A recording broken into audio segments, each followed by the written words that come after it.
16h-18h sur Europe 1, Historiquement Vôtre. Stéphane Bern. C'est le moment du quiz. Chaque après-midi dans Historiquement Vôtre, c'est ma petite séance d'humiliation personnelle. On ne sait pas si c'est pour moi d'ailleurs ou pour Clémentine.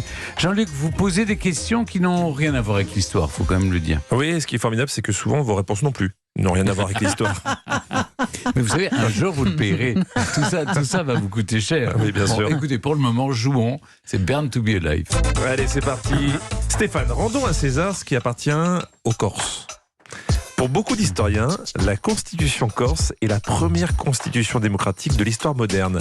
Elle date du 18 novembre 1755. Et son article 4, alors déjà, je m'excuse pour l'accent corse, le rimbecciu et la rinfacciata sont punis de 2 mois de prison. C'est l'exhibition sexuelle et l'ivresse publique. Je me disais, ça me paraissait assez élevé comme type de question. Mais c'est important, l'exhibition sexuelle. Non, mais c'est quand même plus fort que vous, quoi. On part sur, c'est magnifique. Alors, l'idée que la question est quoi ? Est-ce que ces deux choses sont dedans ou est-ce que c'est la plus ancienne constitution ?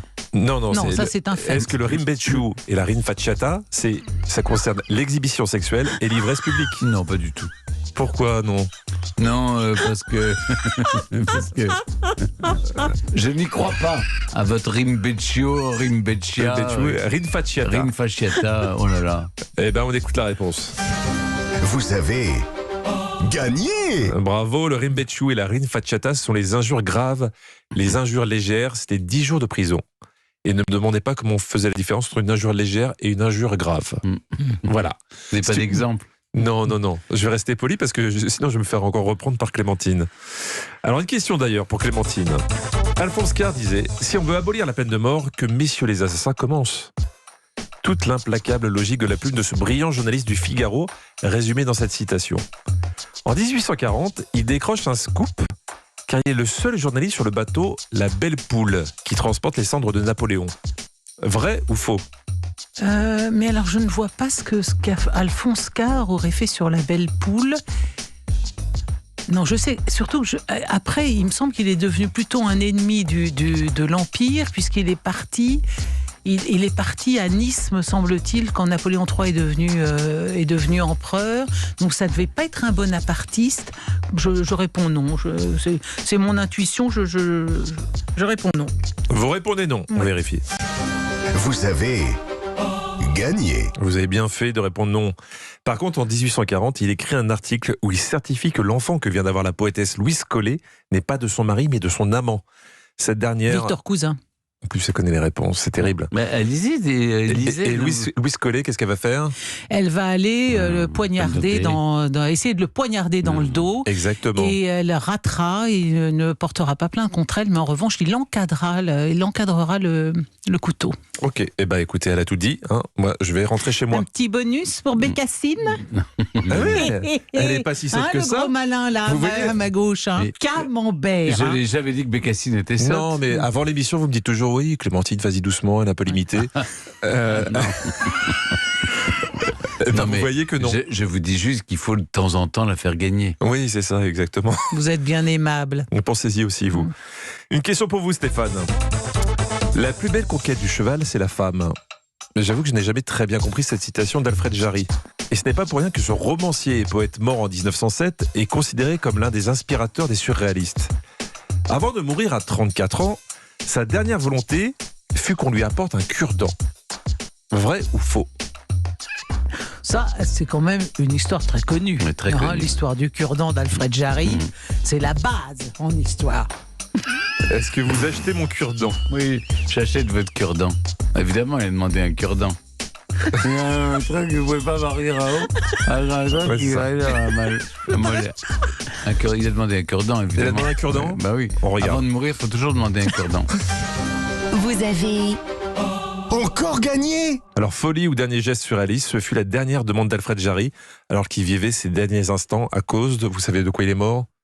D'une méningite tuberculeuse. C'est bien de demander un cure-dent juste avant de passer à trépas. Mais il savait peut-être pas qu'il allait mourir à ce moment-là.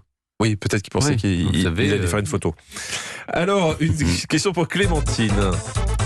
En 1820, Joseph Smith se lance dans une prière afin de déterminer quelle église était la véritable église du Christ. Coup de bol, il reçoit la visite de Dieu lui-même qui lui explique que toutes les églises sont dans l'erreur. Joseph devient alors prophète.